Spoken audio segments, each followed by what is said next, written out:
এর জন্য আপনাদের সবার সহযোগিতা আমরা চাই। আর একটা কথা পরিষ্কার, এটা পরিষ্কার কথা, এটা আমার পক্ষ থেকেও কথা, আপনাদের সংসদ সদস্যের পক্ষ থেকেও কথা। দুইটা ব্যাপারে কোনো আপোষ নাই। একটা হইলো চাঁদাবাজি, রাহাজানি, ছিনতাই, আর একটা হলো মাদক। এই দুইটা ব্যাপারে কোনো আপোষ নাই, কোনো আপোষ করা হবে না। এতদিন যারা যা করছেন আল্লাহর রাস্তে ভালো হয়ে যান। ভালো হইতে পয়সা লাগে না, ভালো হয়ে যান। ভালো না হয়ে গেলে লাল দালানে ঢুকতে হবে, পরিষ্কার, কেউ ছাড় পাবেন না। কারণ আমরা সেটা চাই না। এবং আমাদের সরকারের পরিষ্কার নির্দেশ, আমাদের প্রধানমন্ত্রীর নির্দেশ যে এইগুলো যারা করবে সে কোনো আমার দলেরও হতে পারে না। আমার দলের যারা আছেন নেতা কর্মী, আপনারা এমন একজন সংসদ সদস্য পেয়েছেন, আপনার আন্দোলন সংগ্রাম করতে যে কখনো আপনাদের পকেটের টাকা খরচ করতে হয় নাই।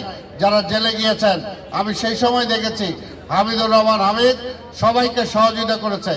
এখনো বলতে চাই, আমাদের যে সমস্ত ছেলেপেলে আছেন আপনাদেরকে কিভাবে প্রোভাইড করতে হবে, আপনাদেরকে কিভাবে কাজ করে দেওয়া যাবে, আপনাদেরকে কিভাবে চাকরি দেওয়া যাবে, সেগুলোর দায়িত্ব আমার আর হামিদের, আমার আর হামিদের।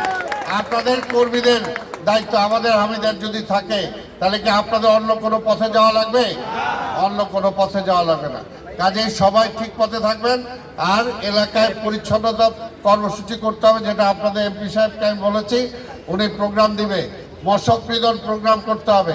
আর মশার জন্য প্রত্যেকটা বাড়িঘর নিজেরা পরিষ্কার রাখতে হবে। এই এলাকা পুরা এই নির্বাচনী এলাকাটা বেশিরভাগই হলো মার্কেট ব্যবসায়ীরা।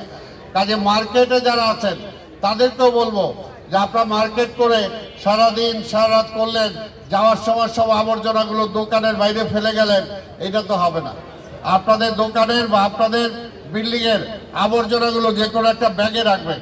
এই ব্যাগটা এমন জায়গায় রাখবেন যেখান থেকে সিটি কর্পোরেশনের ময়লা ওরা সংগ্রহ করে, সেই জায়গায় রাখবেন। আরেকটা কথা, ময়লা আবর্জনা যারা বাড়ি বাড়ি থেকে সংগ্রহ করেন, পরিষ্কার বলতে চাই, 100 টাকার বেশি যদি কেউ কোনো বাড়ি থেকে নিয়েছে শুনি, তাহলে সেই কন্ট্রাক্টরের অনুমোদন থাকবে না, বাতিল করে দেওয়া হবে। পরিষ্কার কথা, জনগণ ভোট দিয়ে হামিদকে নির্বাচিত করেছে। কাজে হামিদের এলাকার যারা জনগণ আছে, সে এলাকার জনগণের সেবার দায়িত্ব দেয় আমার, এবং সিটি কর্পোরেশনের অ্যাডমিনিস্ট্রেটর হিসাবে আমার প্রধানমন্ত্রী নির্দেশ দিয়েছেন যে এইগুলো কোনোভাবেই যাতে আমরা যত দ্রুত সম্ভব আমরা সমাধান করতে পারি। যে সমস্ত দাবি মশার ব্যাপারে ক্রাশ প্রোগ্রাম হামিদ নিবে এবং হামিদের নিয়ন্ত্রণে চলবে সবগুলো যে কয়টা ওয়ার্ড আছে, প্রত্যেকটা ওয়ার্ড।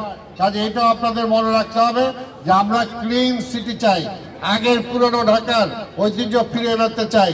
এইখানে খেলার মাঠগুলো খেলার জন্য ব্যবহার হবে, ফুটপাথগুলো মানুষের হাঁটার জন্য ব্যবহার হবে, রাস্তাগুলো যাতে গাড়ি চলাচল করতে পারে সেটার জন্য ব্যবস্থা করতে হবে।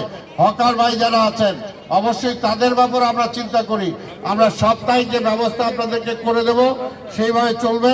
তবে ঈদের আগ পর্যন্ত আপনারা যে যেখানে আছেন আপনারা সেখানে ব্যবসা করবেন, কিন্তু ঈদের পরে কিন্তু একটা শৃঙ্খলার মধ্যে আসতে হবে, একটা শৃঙ্খলায় আসতে হবে। সব জায়গায় যদি দোকান লাগাই দেন, সব জায়গায় যদি মার্কেট করে ফেলেন, তাহলে আমার মা বোনেরা হাঁটতে পারে না, আমার ছোট বাচ্চারা যারা আছে তারা স্কুল কলেজে যেতে পারে না। কাজে সব কিছু একটা নিয়মের মধ্যে আসতে হবে।